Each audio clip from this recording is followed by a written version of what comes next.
这个年代呢，我们也不应该再有那种这个练拳就是3年马步站下去，师傅要探测你的为人呐，要知道你合不合格啊。这样的想法呢，其实坦白说有一点点过时啦。坦白说，现在年轻人根本快要没有人想要学这个东西了，你这技术又赚不了钱。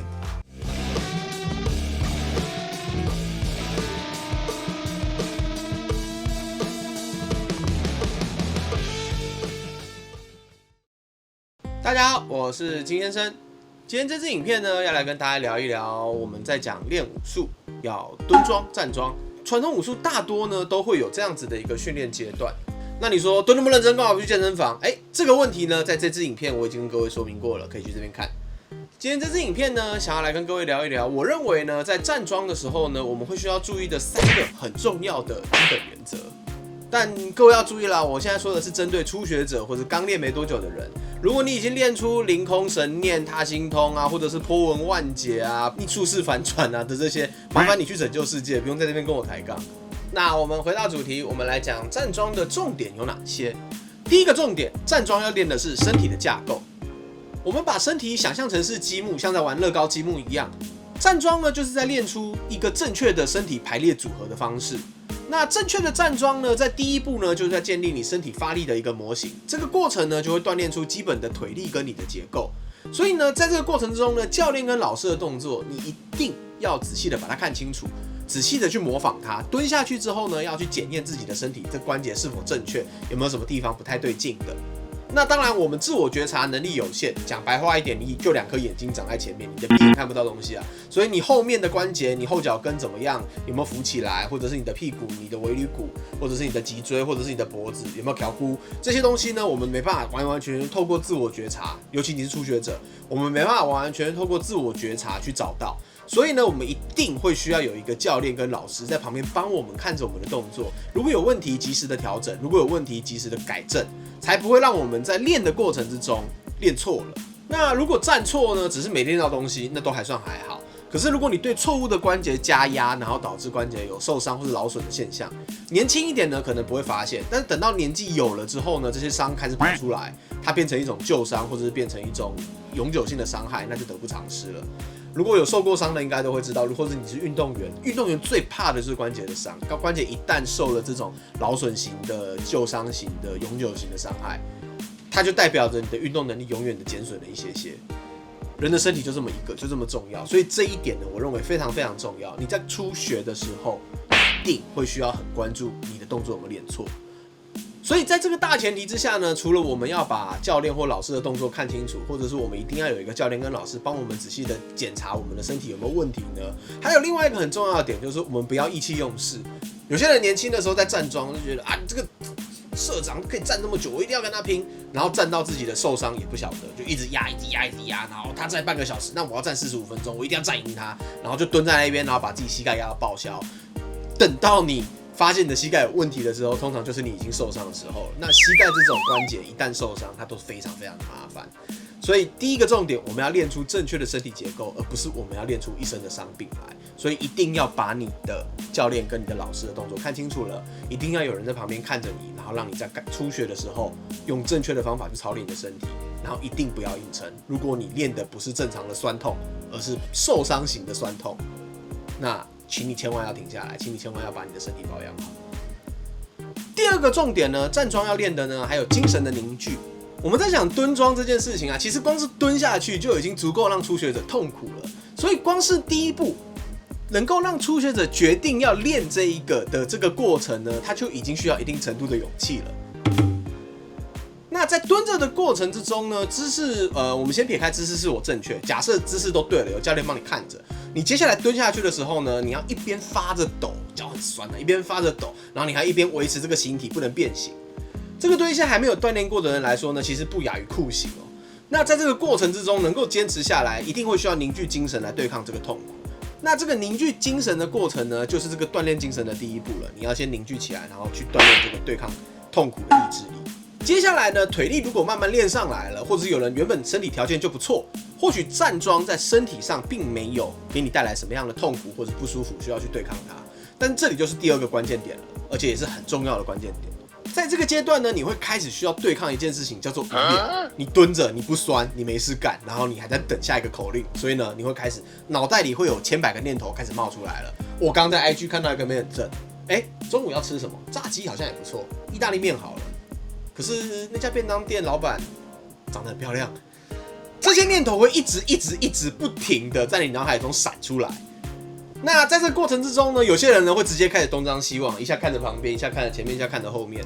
那有些人甚至呢会开口跟别人讲话聊天。这些呢，当你的站桩的训练的过程之中呢，少了精神凝聚这一块，你开始让你的意念发散了，你开始东张西望，你开始讲话了。这些呢都会让你的站桩训练变成只有在练肌力。那如果我们回到肌力训练这件事情来看，没有向上适应的空间，你就是自体重一直蹲着而已。这样子的等张收缩，你一直蹲久了，其实就是在浪费时间。在这个过程呢，要开始学习排空自我的杂念，束缚念头，只关注自身。但是用讲的很空泛，如果没有给初学者一个什么样的做法的话，叫他去束缚念头。我们在讲心猿意马，你的心意呢就像是猴或马一样，它是很躁动的，它是随时随地都会一直很发散的。要能够把它束缚起来呢，一定会需要有方法。那在我们练的过程之中呢，我们是透过数呼吸这个方法来让初学者去束缚自己的念头。当我告诉你说，你现在蹲下去，这个动作，你数8个深呼吸才可以换下一个动作。这个过程呢，其实就在告诉你说，你这个过程之中，你要关注的就是你的呼吸。先从关注呼吸开始，让大脑有一件事情可以做，排开其他的杂念。你不用去想晚餐要吃什么，人生3大难题，那个练完再说。专注在你当下在练的东西，专注在你当下在数呼吸的这个过程，好好的蹲着，好好的感受。如果你不酸，那你就去感受你的呼吸，然后慢慢的吸，慢慢的吐，慢慢的吸，慢慢的吐。这个过程呢，在锻炼你的精神的集中力。那接着练着呢，如果你能够开始做到物我两忘，甚至入定呢，就会是很好的一件事情，也就是这个训练很重要的一个目标。第3个，站桩要练呼吸的平衡。什么是呼吸的平衡呢？其实站桩就是在练气。但是如果你去网络上查站桩、蹲桩、练气，你会看到很多很高深的描述。我说坦白，如果你是初学者，你看了这些东西，其实看多了对你一点帮助都没有，它会让你有很多乱七八糟的杂念。在初阶段，你还没办法做到，可是你就看了那么多的描述，其实就是在增加你大脑的负累。你再给你大脑太多的不必要的记忆连接。当我跟你说到站桩，你就开始跟我讲说，这个肾水要上去，然后包覆到心湖，最后会产出一个气来。你满脑子都在想这些，你根本没办法放空你的心思，你要练个屁啊！练气呢，我们把它回到最初、最基本的、最眼睛看得到的、最实物的，其实就是呼吸法的锻炼。那就算这个呼吸法锻炼那个很初阶，很初阶。呼吸法锻炼要练到一个真的练到好的程度，其实也足以花上很多年了。所以，如果我们在讨论的是初学者或是新手的话呢，我现在讲的应该都足以适用。我的建议呢是，你初步都不要去想什么意念引导啊，什么气走哪边，走到哪个穴道哪个穴道啊，越想念头越杂乱，越杂乱就越没有。刚开始呢，我们只要放松，尽量放松的身体，然后慢慢的深吸深吐，这就回到我刚刚说的数呼吸。我们要求一个呼吸均匀平稳，不要忽快忽慢。不要过度紧绷导致呼吸急促，然后在动作的过程之中呢，呼吸也都还可以维持在很平稳的状态之下，慢慢的把你身体跟你呼吸的平衡去把它找出来，慢慢的把它练出来。这个过程慢慢的就好了。什么叫慢慢的呢？你花上1-2年、2-3年都不为过，慢慢练就好了。那在呼吸平稳的前提之下呢，就会有另外一个问题了。那站桩要站多久才对？这个问题呢，因为各门各派都会有不一样的要求，所以呢，我也不过多的去引战。但是呢，有另外一个点会很需要提出来的，就是不管站多久只要你不是那种练得很偷懒、很随便的门派，只要你不是那种练得很偷懒、很随便的系统，不管你站的是多久，站到如果有人全身僵硬、紧绷、喘不过气来，然后脸色发白、口吐白沫、脚抽筋、跌倒在地板上，那个都绝对是有问题的。只是这个问题是练习者的身体太虚，昨天没睡好，到处乱，还是教练的要求太苛刻。这个就留给各门各派大家习练者、教练、老师自己去评估了，这个我就不说了。所以这3点呢，是我认为很重要的，然后大家会需要时时刻刻去审视自己有没有做到的。练拳呢是要让自己变得更好，那你不管你要追求的实战啊、身心平衡啊、表演漂亮啊，还是哪一种想法，不管你是哪一种想法，照理说都没有那种白站很多年但站不出结果的练法。这个年代呢，我们也不应该再有那种这个练拳就是3年马步站下去，师傅要探测你的为人呐，要知道你合不合格啊。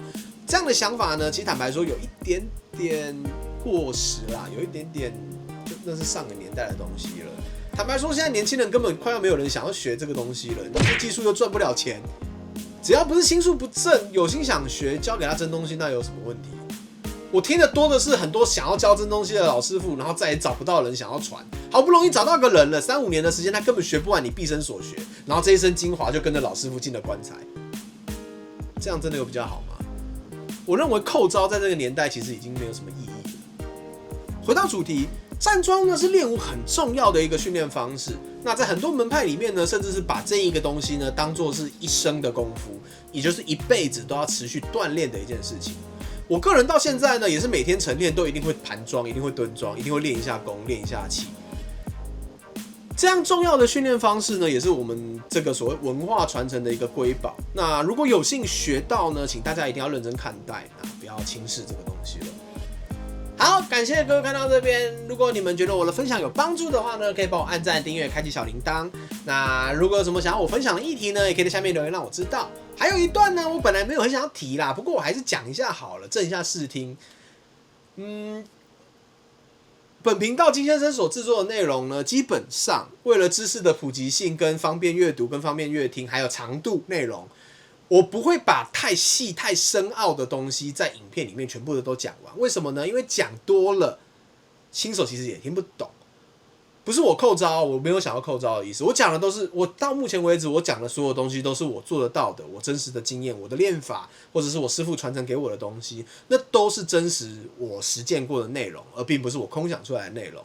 但是不是最高阶我能够做到最完整那个样子呢？其实也不一定是，因为如果你们也是所谓的教练，或是你们有教学的经验，你们就会知道。举个例子来说好了，如果你在教水墨画，然后你一开始就告诉他说，这个就是这个泼上去，然后再就撸得出来，那个是大师在做的事情。你如果不教他一笔一画，好好的笔法怎么用，对不对？笔怎么用，墨水怎么调，你这些都不讲，你告诉他就是这样泼上去，就这么漂亮，谁学得会啊？所以如果你想要传递的是正确的知识呢，有脉络的、渐进性的提供知识是必要的过程，也是一个很重要的学养。那为什么我要讲这些呢？因为有太多人在下面留言跟我讲说，你讲那个很初阶，你讲那个这个，我跟你讲那个太前面了，那个东西都很初阶很初步。对啊，我故意的，有什么问题吗？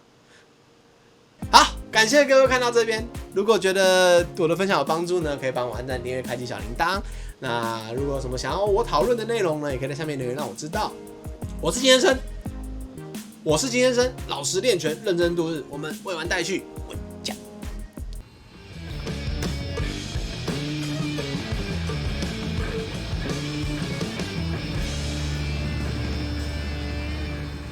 这个凝聚精神的过程呢，就是在锻炼。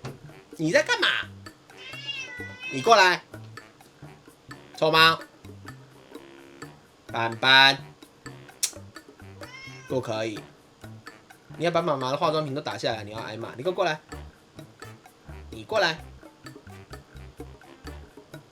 斑斑，斑斑啦，过来，这边来，过来。你为什么一定要在那边打东西呢？不然我们来录影嘛。好了，我知道你很乖，你叫了就来。可是你不可以在那边破坏东西啊！他总是喜欢在我录影的时候打一些东西，制造我的注意力，对不对？但是他很乖，他叫了回来。这样算特技表演吗？叫了会来的猫。好了，我知道，继续讲。